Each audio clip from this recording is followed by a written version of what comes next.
Hey everybody, it's me, Diego, coming at you. It's currently raining right now in California, which we really needed. So I'm really excited about doing this YouTube video. I've been swamped with work and all this other stuff, so I haven't been able to do it. So it's going to come out a little later than I hoped, but I hope you enjoy it. We're going to be painting the Golden Company War Elephant. I did my test model. It looks pretty sweet, if I do say so myself, and we're going to get started. This is a very fun model to paint. And again, as you all know, my playstyle, I refuse to put any model that isn't painted on the field because of the curse of the unpainted model. It's a huge deal for me. Like every time I've ever brought some cool model and I didn't paint it, it just ended up getting trashed like first round, or everything it tries to do just loses. So I refuse to do that. So remember to like, share, and subscribe. And also, all the paints that I'm going to be using are going to be in the description below. And remember to follow me on Instagram at Cobra's Finest with a Z. Okay, thank you. Bye bye. Okay, so here we have the model. It's already primed with Wraithbone White, which is my go-to primer when I'm using um, these paints. I can sometimes paint prime in black when the need arises. Right now I've been using a lot of white because I use a lot of contrast. For the color of the skin, we're going to use Onyx skin, which is a little bit of a grayer black tone, which I think is a phenomenal tone for this. And it goes over real well. This war paint. I actually won this paint, or won a set of these paints, these skin paints, in my the most recent tournament that I went to for A Song of Ice and Fire a couple months ago, which is a pretty fun place. Shout out to Carl for his amazing prize support on that one. So I'm gonna speed up part of this because this was a big model to paint, and I think for this section of the video, it actually took me about 15 minutes to paint. And for those who are, longtime viewers of the channel, all, you know, um, I do. This actually was one of the longest paint jobs I've actually been able to do. So just without editing this video, this is actually going to be about an hour just straight. But because of the magic of editing and all that good stuff and speeding up parts of this, we're actually going to be able to condense that a little bit. So that's where we're going to start right now. But yeah, again, like I said before, this paint is really good. You get to just smooth it onto all the edges. It actually goes on really nicely. And you don't feel like it has like some of the issues like contrast paints have, or the new war paint, the speed paints that I've been using a lot if you've been watching my videos. So yeah, and also, as remember, all the paints that I'm going to be using, I will put at the end, at the description box below. So remember to look that up if you're interested in following the color scheme. So right now we're going to start actually speeding this up.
And now we have the painted elephant. So now we're going to be using Sand Golem, which is the speed paint that is like a kind of an earthy golden kind of color.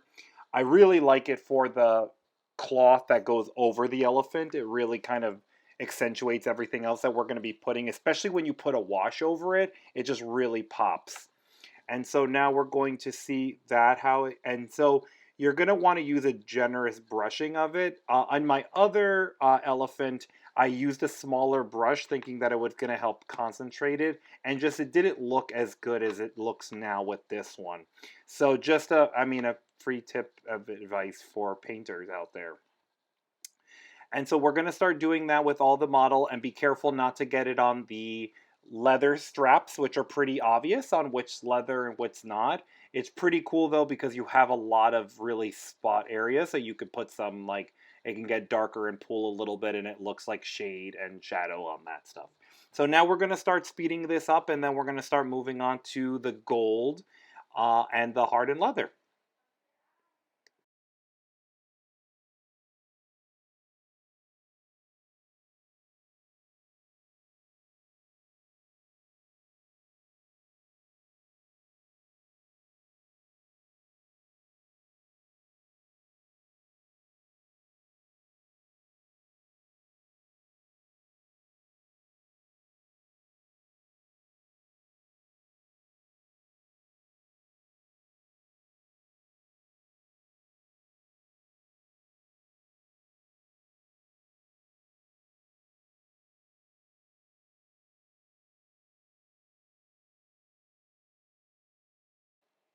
So another thing, you're going to see that there's some golden buttons in these like flaps over here.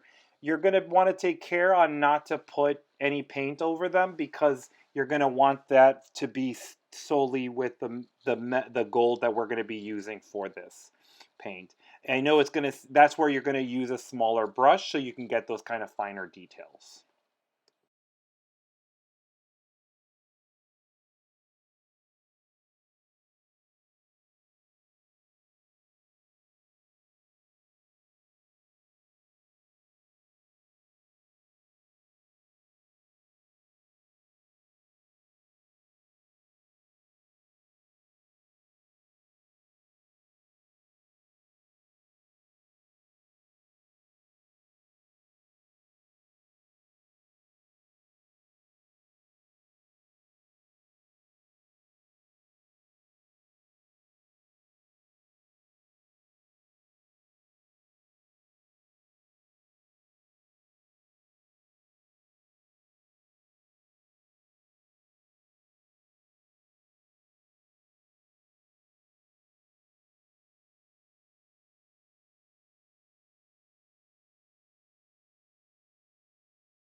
All right, so now we have this dry, and we're gonna be using our good old friend hardened leather. So as you know, it's leather. It's a pretty dark brown, and so there's a lot of pieces here that are leather, like the straps on the elephant shin guards in the front and his front legs, and the things keeping all this together. It's a pretty simple process, so it's no use kind of like going over it. It's just you going all over the leather straps of this and making sure that you take very good care not to get it on the tarp.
So as we're putting the finishing touches on this, we're going to start putting the gold.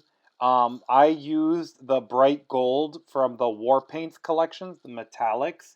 I believe that this paint might actually be an airbrush paint. I couldn't find, but it's very viscous, and I mean not very viscous. It's very loose, and so I found myself having to put a lot of coats over it. So you might be better off just using Balthasar gold, which is the GW kind of coppery kind of gold.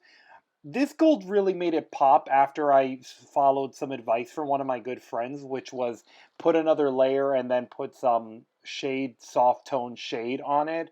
With with that, then it kind of really brightened up. So that was something that I did. But if you could see, it actually melds really well with the sand golem that we used. So that was it's a really good thing to see.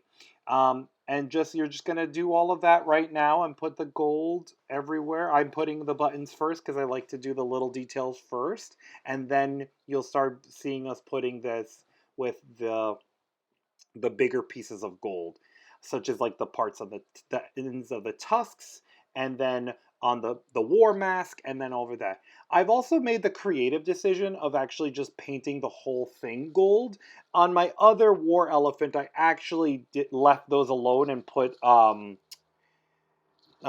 color did I use? It was called Pallid Bone, just to make it look a little bit more ivory, but I felt it was a little too dark. So I just painted the whole thing gold, except for the tusks. The tusk I left the way they were with the primer, and then try to just put a little bit of Nuln Oil over it. And that's all I did. So we're gonna just go here to your favorite part, the speed section, and let's see.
So as I'm putting the finishing touches on the gold here, we're gonna then move on to doing some of my favorite part of this, the shading. So I use Nuln Oil, everyone's favorite shade.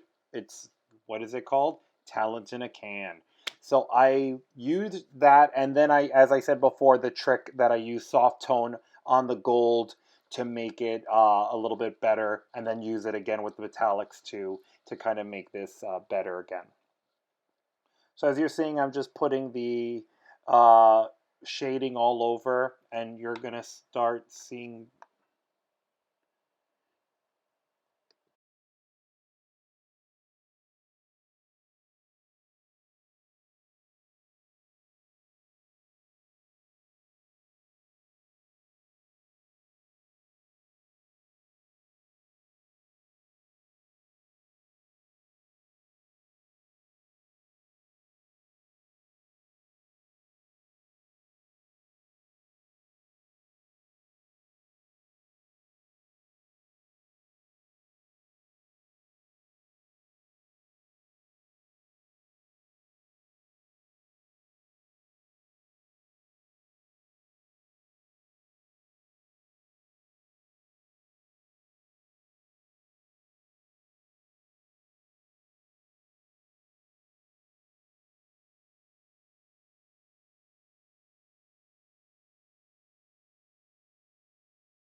And now after we let the rest of the shade dry, we are going to start putting some of the things on the base. Now, for basing of the model this size, I don't really, this is like the first big tray monstrosity model that I've had. So I really just put it around the edges where where the animal would be quote unquote stepping on. Mostly for my own edification, for my own kind of peace of mind. But you could kind of do the whole model, I would imagine. Just make sure that the line of sight markers aren't blocked, because I've seen other people who have done things like that, and it just, doesn't end well, and then they get kind of mad about it and they can't see much, whatever. So this is nothing more. This is just a Vallejo earth texture that I use for my Baratheons. If you're, again, it's one of my favorite base paints that I use. I'm almost done with that big tub, so I can't believe I have to buy it. It's been almost 2 years, which is great. Such a good value.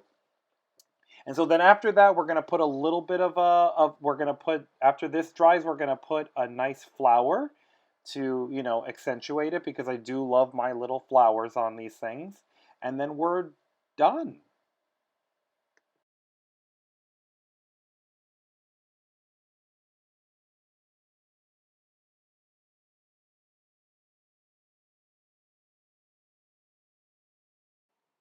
And here we go. We have the finished product. I'm pretty happy how this came out. I think that this was one of my favorite models to paint. I know I've said that a lot, but I think that this is definitely one of the better models that I've painted. So thank you so much for joining us. Remember to like, share, and subscribe. Have a good day. Bye.